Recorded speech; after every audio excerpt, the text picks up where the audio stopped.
Hey Keepers, what do you say? What do you know? This is the Keeper coming at you from the man cave. And I want to apologize that I haven't been on in a while because we've been having problems with my wife. Um, those of you who follow me know that my wife went into a hospital 3 weeks ago. Then she was in the hospital. She came out, went into a rehabilitation clinic, which turned out to be like something like One Flew Over the Cuckoo's Nest. And then they released her on Sunday. And then Monday morning, she was acting all goofy and stuff. And I had to send her back to the hospital. And then we found out that she also had a cracked kneecap, and that's why her knee was swollen up, besides all the other things. And then she also had blood clots in her legs, and they put on heparin to thin out her blood so the blood clots will dissolve or whatever. And now today's Wednesday, and so she's either going to be released today or tomorrow. And that's what's going on with my wife. So there's the update on my wife. So I'm like crazy or something.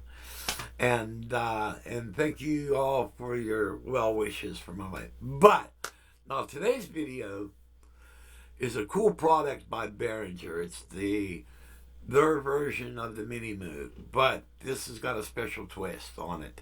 This is their model, what they call the Poly D.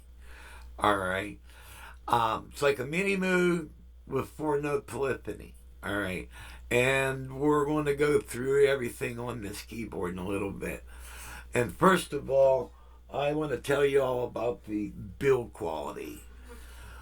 The build quality on this keyboard is so good that I don't even think Moog can even build it better. I guarantee you that, especially now that it being made in China, I don't know whether they could even build this thing together. It's a 37-note keyboard that's on it, and it's going to have to touch. All right, and we're going to go through all the features of this keyboard in a minute.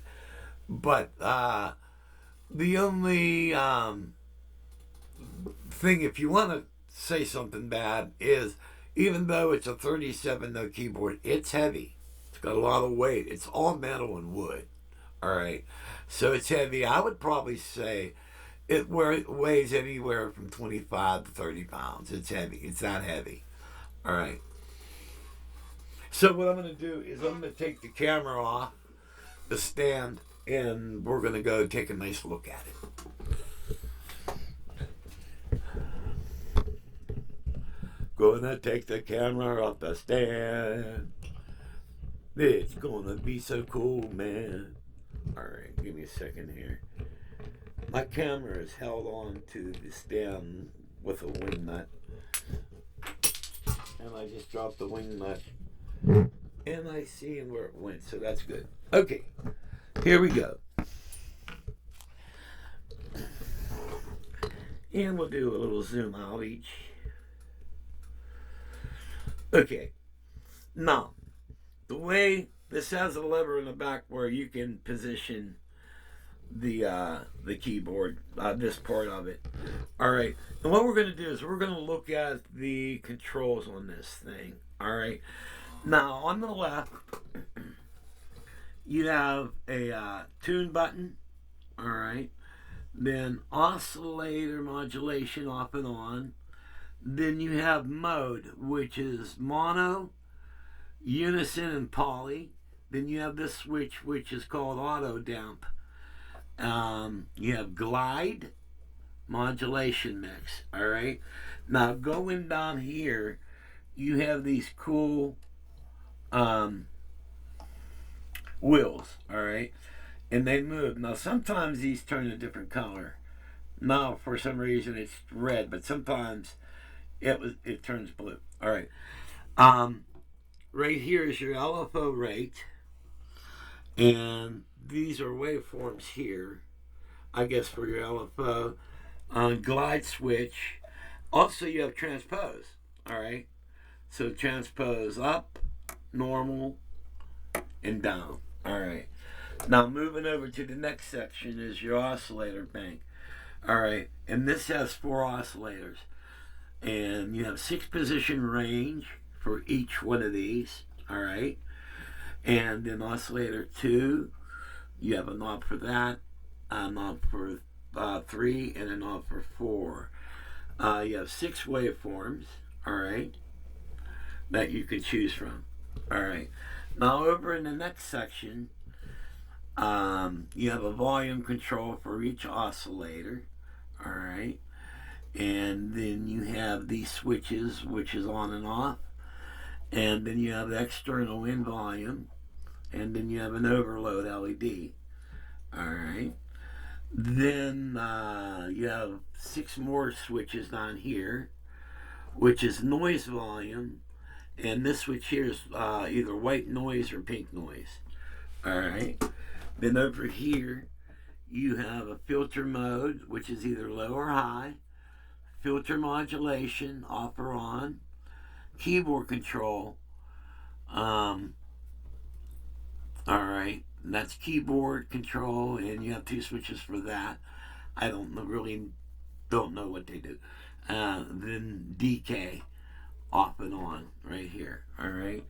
Now, then you have cutoff frequency, emphasis, amount of contour, attack, decay, sustain. All right, and then that's your filter, and then you have loudness, contour, and you have attack, decay, and sustain. So ADS. So you have an ADS on the filter and an ADS on the loudness, contour. Then here you have 8 buttons. This is a hold button. This is very cool. So you can play a note and do a bunch of weird shit. What's that say? Reset, ascent. This has an arpeggiator in it. Now, what's cool on the arpeggiator is that you have 8 different patterns you can choose from. All right, so you can bounce up to a pattern, or you also have 8 pads right here that you can change. All right, so here's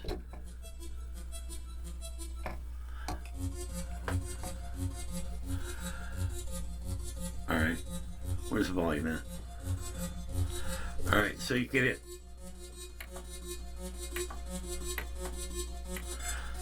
So you can change various things on that, and then you have a pattern button, shift, page, play, stop, and record.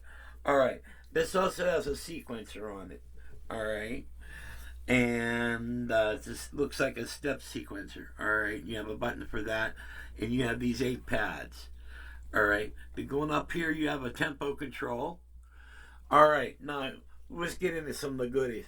What they did was they took the chorus unit, that's what they have in all of the Junos, and they put it in here. So you have chorus 1, chorus 2, chorus 1, here we go, chorus 1, chorus 2, then you could actually use both buttons in. And you have an on and off switch for that. Then you have a distortion unit that's built into it, and your control knobs are distortion, tone, and level, and an on and off for that.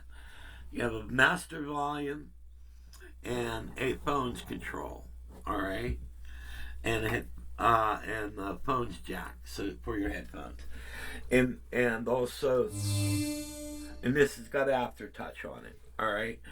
So I wanted to do this first video just talking about all the controls on it, and what I'm going to do is I'm going to put this back on the stand, and we're going to look at all the output jacks, okay? And so give me a second here to do this. And I tell you what, guys, this is a really, really cool keyboard. I just love the construction on it. It's so heavy duty and it's so well built.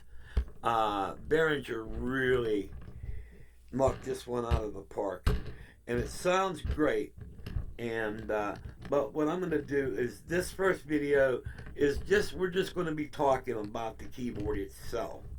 All right, the next video we're going to make sounds with it, and and one thing about it is that when you go into poly mode, it gives you poly, but it also does some unusual stuff. Okay, and we'll get into that next video. Right now, we're going to look at the back panel. All right, and I'm just going to turn it off because. And let me turn the screen here to make sure you guys get to see. All right, and whoops, I should have turned my volume down. Okay, now you have, see this folds down like this. All right, this lifts up. All right, so you can control the various. They even have a little cable here that stops you from going all the way up, and we're gonna plug it so you guys can see everything. And then there's what it looks like folded all the way back. All right, now this has got a lot of weight to it. All right, and what we're going to do is just turn this puppy around, and this way I can read all the controls for you. All right, now over here is your power in, and then you have a USB out. All right, that's the square phone looking like jack. MIDI in, MIDI out, and MIDI through. All right, then here it says after pressure, and there's an out, the 1/4 inch out on this, and you have a knob here that controls that after pressure. All right, so you have that. Then you have internal control outputs. This is pitch and V trigger. All right. Then over here it says velocity. Then you have a knob here, so you can control your velocity, and I guess maybe an expression pedal maybe for that. All right. Then you have what's called input external signal. You got a 1/4 inch jack for that. And then you have sync, in and out. These are 1/4 inch jacks. Then main outputs, you have left and right. So this is stereo, all right? And then external V trigger input, all right? And that's a 1/4 inch jack. Then over here, you have a 1/4 inch jack. It says loudness. Oh, these are called external control inputs. So loudness, filter, oscillator. My eyes are so bad I can't even read this last one. Mod SRC. All right. So that's what these are, all the controls on the back here. All right. You know, another cool thing, look, they even give you rubber stops.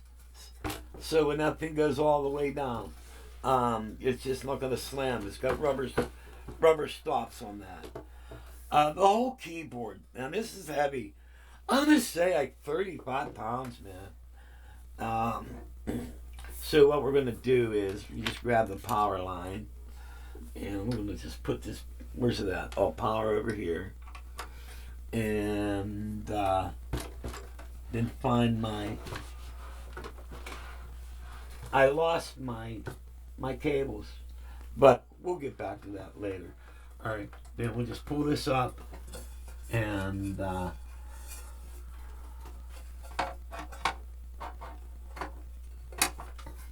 that's really good, like that. All right, then once I find where my audio cables went, oh, I think I see it. Here they go.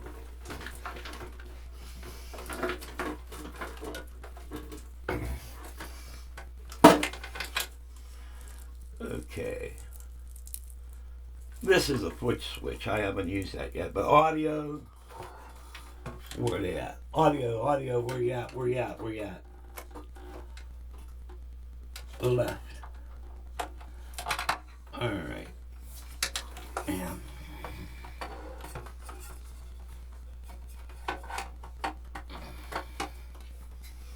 And there it is. Tell you, a very interesting keyboard. I'm very impressed with it. And now I spent a little time with it, and I had intentions on making a more in-depth video, but then I got a phone call and I had to go pick my wife up, and I had to deal with that nightmare. And so now today I got a bunch of good news, and so I figured I'd at least get started on the Model D. All right. Also, we have, if you notice right over here, is a little computer.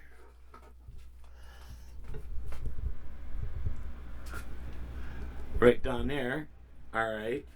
And let me put some lights on and add a little directional light here and some directional light there.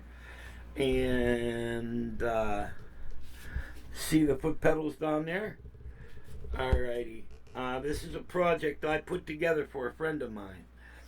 These foot pedals came out of the Lowry organ, and rewired all this, and we put a sound card in on this and a bunch of stuff, and it runs off a program off of this computer.